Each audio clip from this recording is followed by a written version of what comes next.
Un viejo camionero recorre la carretera solo, acompañado apenas por el murmullo de su motor y sus propios pensamientos. Cree que su día será como cualquier otro, una ruta más en su vida gastada por el tiempo. Pero lo que encuentra a un lado del camino lo obliga a frenar no solo el camión, sino su propia rutina, su propio mundo. Una madre, dos pequeños y toda una vida hecha pedazos bajo el cielo abierto, sin casa, sin rumbo, sin esperanza. En ese instante, Ernesto hace algo que casi nadie haría. Ofrece lo que tiene, ofrece su mano. Lo que no sabe es que aquel pequeño acto de bondad cambiará su vida para siempre. Y muchos años después, en un cumpleaños donde solo esperaba el silencio, el destino llamará a su puerta. Y el regalo que recibirá le hará entender que lo bueno, aunque tarde, siempre vuelve. El viejo camionero Ernesto Valverde conducía su camión con la paciencia de quien ha recorrido más kilómetros de vida que sueños por cumplir. Era una mañana nublada de martes, y la luz grisácea se filtraba a través de las nubes pesadas sobre Cuenca, en el corazón de Castilla-La Mancha.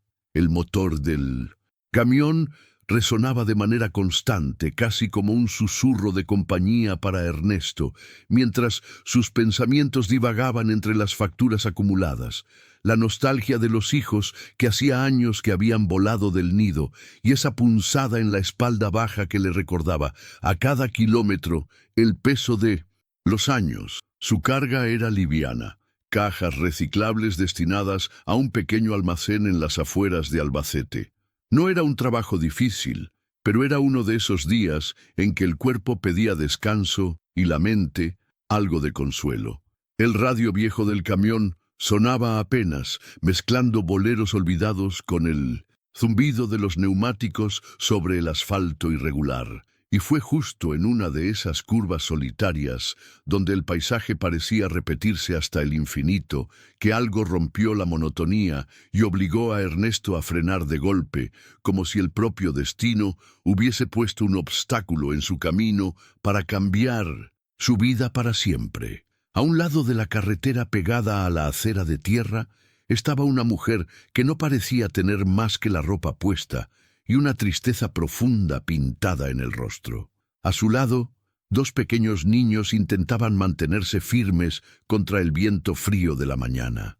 El niño, de unos 6 años, sostenía una pelota desinflada entre sus manitas sucias, mientras que la niña, más pequeña, abrazaba una muñeca de trapo descolorida y sin un ojo. Detrás de ellos, amontonados de manera precaria, había un colchón enrollado con cintas, varias sillas desvencijadas, una estufa portátil oxidada y varias bolsas negras repletas de pertenencias. Era evidente que no estaban allí por elección.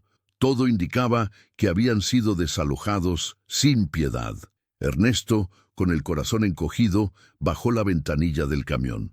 Su voz, aunque áspera de tantos años de tabaco y carretera, salió suave. Cuando preguntó: ¿Está usted bien, señora? La mujer intentó dibujar una sonrisa que murió antes de nacer, y sus ojos, empañados de lágrimas, fueron más sinceros que cualquier palabra.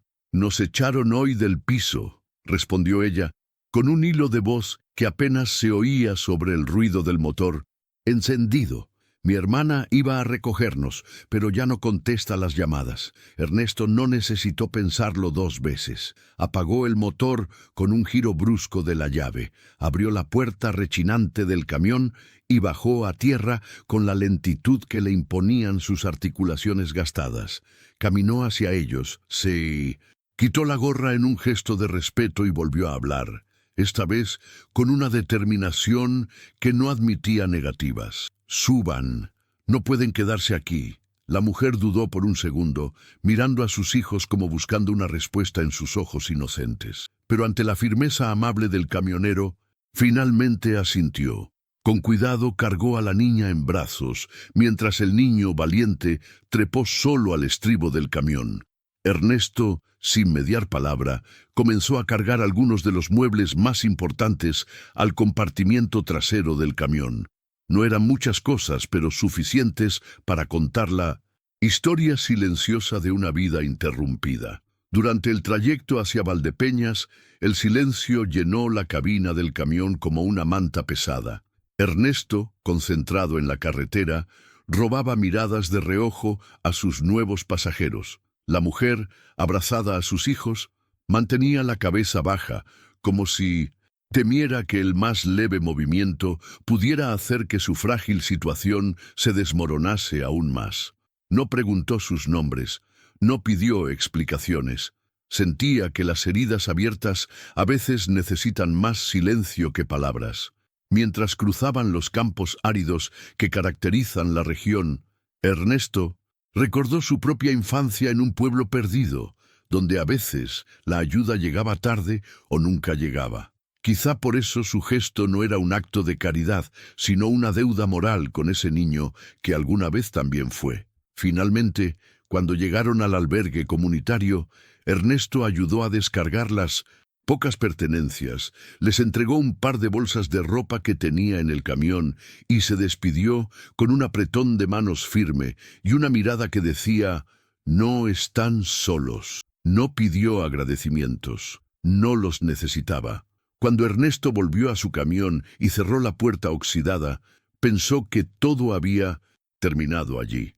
Pero mientras ponía en marcha el motor, escuchó una vocecita que, aunque apenas un susurro, se clavó en su alma como un cuchillo afilado. Era el niño, quien mirando al suelo, murmuró con una fe temblorosa: «Si lo hago bien, no puede salir mal. Le voy a dar una vida mejor a mi mamá». Ernesto se quedó paralizado por un instante, con la mano en la palanca de cambios, sintiendo que algo dentro de él se quebraba y se reconstruía al mismo tiempo. Esa promesa infantil, tan cargada de esperanza, se quedó rebotando en su mente como un eco interminable, mientras conducía de regreso a la carretera principal. Supo en lo más profundo de su ser que aquel encuentro no era casualidad, era una llamada, y no podía, no debía ignorarla. La noche fue una tortura silenciosa para Ernesto Valverde. Cada vez que cerraba los ojos, la imagen del pequeño niño, sujetando su pelota desinflada y pronunciando aquellas palabras llenas de esperanza, volvía a invadir su mente con una fuerza abrumadora. «Si lo hago bien, no puede salir mal». Esa frase, tan inocente y tan cargada de promesa, retumbaba en su cabeza como una campana imposible de silenciar. Ernesto se revolvía entre las sábanas, encendía la televisión solo para apagarla minutos después, incapaz de concentrarse en nada. Miró el reloj 1, 2, 3 veces. Las horas parecían arrastrarse. Cada minuto un recordatorio de que, en algún rincón de Valdepeñas, una madre y sus hijos dormían sobre colchones ajenos, bajo un techo prestado, sin certezas para el mañana. Finalmente, alrededor de las 4 de la madrugada, Ernesto se levantó y fue hasta un pequeño cajón en la cocina. Allí, entre papeles viejos, encontró la llave de una casita que había heredado de su tío en Villarrobledo, una propiedad modesta que hasta entonces había usado esporádicamente como alquiler. Sostuvo la llave entre sus dedos por un largo rato, como si pudiera extraer de ella la decisión que su corazón ya había tomado. No podía quedarse de brazos cruzados. Al amanecer, el cielo apenas aclaraba cuando Ernesto encendió su viejo camión y tomó el camino hacia el albergue comunitario. Las calles de Valdepeñas estaban desiertas, cubiertas por una ligera niebla que confería a la ciudad un aire casi fantasmal. Cuando llegó frente al albergue, eran exactamente las 7 en punto. Allí, bajo el frío cortante de la mañana, se encontraba Ernesto, con su gorra ladeada, una chaqueta gastada y la llave apretada dentro de su puño calloso. La puerta del refugio se abrió y de ella emergió Isabel, la mujer de la carretera, con la misma expresión de cansancio y dignidad silenciosa que había mostrado el día anterior. Al verlo, sus ojos se abrieron como platos. «¿Usted otra vez?», preguntó, sorprendida, sujetando con fuerza a su hija adormilada contra el pecho. Ernesto, con una media sonrisa bajo su bigote entrecano, levantó la mano donde brillaba la pequeña llave de bronce. «Tengo algo para ustedes», dijo con voz firme. «Es una casita en Villarrobledo. No es grande, pero es limpia, segura, y sobre todo es suya mientras la necesiten». Por un instante, Isabel pareció no entender. Miró la llave, luego miró a Ernesto, como si no pudiera creer que alguien, un desconocido, estuviera tendiéndole semejantes salvavidas en medio de su naufragio personal. Las lágrimas comenzaron a acumularse en sus ojos, y cuando finalmente logró hablar, su voz se quebró en un susurro. «No tengo cómo pagarle, Go», murmuró, sintiendo la humillación de no tener nada para ofrecer a cambio. Ernesto negó con la cabeza, su expresión endurecida por la vida, pero suavizada por una ternura que pocas veces dejaba ver. «No estoy cobrando nada, señora», respondió. «Su hijo me recordó algo que había olvidado. Me recordó a quien fui una vez, cuando también necesité que alguien creyera en mí. No se preocupe por pagarme, solo cuide de sus hijos y no pierda la fe». Ante esas palabras, Isabel ya no pudo contener el llanto. Sollozando, aceptó la llave que Ernesto le entregaba, como si fuera la llave no solo de una casa, sino de una nueva oportunidad. Durante los días que siguieron, Ernesto se convirtió en una figura casi paterna para aquella pequeña familia. Ayudó a Isabel a trasladar sus pocas pertenencias a la casa en Villarrobledo, una vivienda de paredes encaladas y techos bajos, con un pequeño patio donde crecían 2 almendros torcidos por el viento. Compró mantas nuevas, utensilios básicos de cocina y hasta una estufa eléctrica usada, pero en buen estado. También llevó un par de cajas llenas de juguetes viejos que alguna vez pertenecieron a sus hijos, carritos de metal, muñecas de trapo, libros de cuentos con bordes desgastados. Isabel, todavía incrédula, intentaba agradecer de 1000 maneras, cocinándole guisos sencillos o regalándole pequeñas piezas de artesanía que hacía en sus ratos libres. Pero Ernesto siempre rehusaba cualquier gesto de retribución, con un encogimiento de hombros y una sonrisa seca.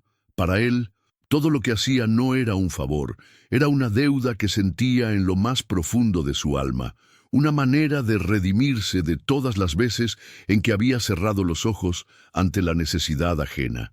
A pesar de su apariencia ruda, Ernesto no podía evitar sentir una ternura creciente hacia aquellos niños. El pequeño Emilio, que soñaba con cambiar el destino de su madre, lo seguía por el patio de la casa como una sombra, haciendo preguntas sobre los camiones, las rutas, los viajes largos que su imaginación convertía en aventuras épicas. La niña, Valeria, más tímida, prefería sentarse a su lado mientras él reparaba algún mueble viejo, observándolo con esos ojos grandes y curiosos que parecían absorber cada gesto, cada palabra. En las tardes, Ernesto a veces los llevaba en el camión hasta el mercado de Villarrobledo, permitiendo que Emilio se sentara en su regazo para conducir, mientras él manejaba en los tramos vacíos de la carretera rural. Eran momentos pequeños, sencillos, pero que poco a poco tejían un lazo invisible entre ellos, un lazo hecho de confianza, de gratitud silenciosa, de una humanidad compartida que no requería explicaciones ni contratos. Sin saberlo aún, esa decisión, la de ofrecerles no solo un techo, sino un pedazo de su propia vida, comenzaba a cambiar también a Ernesto. Algo dentro de él, adormecido durante años, empezaba a despertar. No era solo la satisfacción de haber hecho lo correcto, era la sensación profunda de pertenecer a algo más grande que uno mismo, de ser parte de la reconstrucción de un sueño ajeno. Cada mañana, cuando pasaba por la casa para dejar un saco de naranjas, unas latas de conserva o simplemente para preguntar si necesitaban algo, sentía que su mundo, que había ido encogiendo lentamente con el paso de los años, volvía a expandirse, y aunque no lo decía en voz alta, en el fondo sabía que no era él quien estaba salvando a Isabel y sus hijos. Eran ellos quienes, sin quererlo, estaban salvándolo a él. 8 años habían pasado como un suspiro cargado de polvo de carretera para Ernesto Valverde. Su vida, marcada por los kilómetros recorridos y las madrugadas solitarias, seguía atada a su viejo camión, aunque ahora con menos brío y más dolores de espalda que antes. A sus 66 años, Ernesto se había convertido en una figura respetada, casi mítica, entre los pocos camioneros que todavía circulaban por las rutas secundarias de Castilla-La Mancha. Sin embargo, la máquina que había sido su compañera de tantas jornadas ya no era la misma. El motor, viejo y remendado, llevaba semanas averiado en un taller de Ciudad Real, y cada día que pasaba sin poder trabajar era una punzada más en el bolsillo y en el orgullo de Ernesto. Su cumpleaños, que caía en un sábado de primavera, había sido planeado por María del Carmen con cariño. Una comida familiar, sencilla pero repleta de amor, con sus hijos y nietos corriendo por el patio trasero, las mesas adornadas con tortillas, jamones y queso manchego.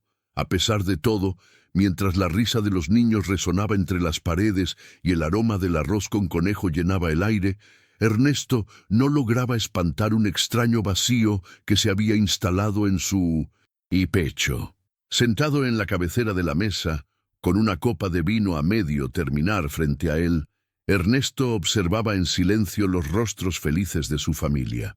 María del Carmen, siempre atenta, notaba esa distancia en su mirada, pero decidió no insistir. Conocía a su marido lo suficiente como para entender que había batallas internas que cada quien debía librar en soledad. Cada tanto, Ernesto fingía sonreír. Participaba de alguna conversación trivial, pero su mente no dejaba de regresar a la misma preocupación, el camión. Sin esa herramienta, no era solo su sustento lo que peligraba, era su identidad, su razón de salir de la cama cada mañana. Pensaba en el motor averiado, en las piezas que el mecánico le prometía encontrar y nunca llegaban, en el dinero que simplemente no tenía para un arreglo tan costoso. Afuera, el sol brillaba alto y las sombras de los nietos corriendo por el patio parecían escenas de otra vida, una vida en la que Ernesto se sentía más presente. Y entonces, justo cuando Carmen comenzó a servir el arroz, 3 golpes secos retumbaron en el portón principal, como un trueno que anuncia un cambio inevitable. La esposa de Ernesto, sorprendida, dejó la fuente sobre la mesa y caminó hasta la entrada. Desde la sombra del umbral vio un automóvil de lujo estacionado frente a la casa, un sedán negro, impecable, que parecía fuera de lugar en aquel barrio modesto de Ciudad Real. Frente al portón, un joven de traje oscuro y zapatos relucientes aguardaba con una expresión serena pero decidida. Carmen, recelosa, preguntó desde detrás del portón de hierro forjado. ¿Sí? ¿Qué desea? El joven con voz respetuosa respondió. ¿Aquí vive el señor Ernesto Valverde? Carmen dudó un instante antes de replicar. Sí. ¿Quién lo busca? El visitante sonrió levemente y dijo. Dígale que Emilio está aquí. Solo quiero hablar unos minutos, por favor. Algo en el tono del muchacho, algo en su manera de decir el nombre Emilio, despertó una inquietud profunda en Carmen, quien, sin más, se dio la vuelta y llamó a su esposo. Ernesto, te buscan. Un joven bien vestido. Dice que se llama Emilio. Ernesto se levantó de su silla como si cada hueso de su cuerpo reconociera el peso de aquel nombre antes que su mente. Se colocó la gorra, alisó la camisa con las manos ásperas y caminó hacia el portón con paso lento, casi solemne. Cuando sus ojos se encontraron con los del joven, el tiempo pareció detenerse. Aunque el rostro era nuevo, en aquellos ojos había algo familiar, algo que había quedado suspendido en su memoria desde hacía 8 años. El joven, con una mezcla de emoción y respeto en la voz, pronunció las palabras que golpearon el corazón de Ernesto como un mazo. Si lo haces bien, no puede salir mal. Por un momento eterno, Ernesto quedó inmóvil, como si el mundo entero hubiera desaparecido, dejando solo ese instante suspendido en el aire. La servilleta que llevaba en la mano cayó al suelo. Sus labios temblaron, incapaces de pronunciar palabra. Finalmente, con un gesto instintivo, abrió los brazos y abrazó al joven con fuerza, con la ternura contenida de todos los años en que había guardado la esperanza de volver a verlo. El joven, emocionado, respondió al abrazo con la misma intensidad. «Soy Emilio, señor Valverde. ¿Se acuerda de mí?», dijo, aunque sabía que no hacía falta preguntar. Ernesto, con la voz quebrada por la emoción, apenas pudo susurrar: «Claro que me acuerdo, hijo. Claro que sí». Carmen, que observaba desde la puerta, llevó una mano al pecho, conteniendo las lágrimas. No entendía del todo lo que pasaba, pero sentía en su corazón que era algo bueno, algo que Ernesto necesitaba. Emilio sonrió ampliamente y, señalando el automóvil detrás de él, dijo: «Mi madre y mi hermana también quisieran verlo. Pero primero, si no le molesta, ¿puedo compartir con ustedes esta comida?». Ernesto rió entre lágrimas, golpeando suavemente el hombro del muchacho como si fuera uno más de los suyos. «Claro que sí, hijo. En esta casa siempre hay un plato más para quien viene con el corazón lleno de gratitud». Emilio, sin perder tiempo, cruzó el portón y saludó respetuosamente a cada miembro de la familia como si perteneciera allí desde siempre. El almuerzo se transformó en una celebración improvisada, cargada de anécdotas, risas sinceras y lágrimas discretas. Emilio contó cómo, gracias al gesto de Ernesto, su madre Isabel había podido levantar una vida nueva, estable, con estudios para él y para su hermana Valeria. Narró cómo había logrado ingresar en una de las mejores universidades de Madrid y cómo ahora trabajaba en una empresa importante. Pero nunca había olvidado aquel día en que un desconocido les ofreció algo más valioso que una casa: esperanza. Ernesto escuchaba en silencio, luchando contra el nudo en la garganta, mientras Carmen, entre platos y servilletas, agradecía en silencio por ese regalo inesperado de la vida. Mientras el sol comenzaba a descender en el horizonte, Ernesto entendió que aquel cumpleaños, que había comenzado cargado de tristeza y vacío, sería recordado como uno de los días más hermosos y significativos de su vida. Si esta historia tocó tu corazón tanto como tocó el de Ernesto, suscríbete a Emociones Narradas. Déjanos tu me gusta, comenta desde dónde nos estás viendo y comparte este video con alguien que necesite creer en la bondad que aún existe en el mundo. Aquí, en Emociones Narradas, las emociones se viven de verdad.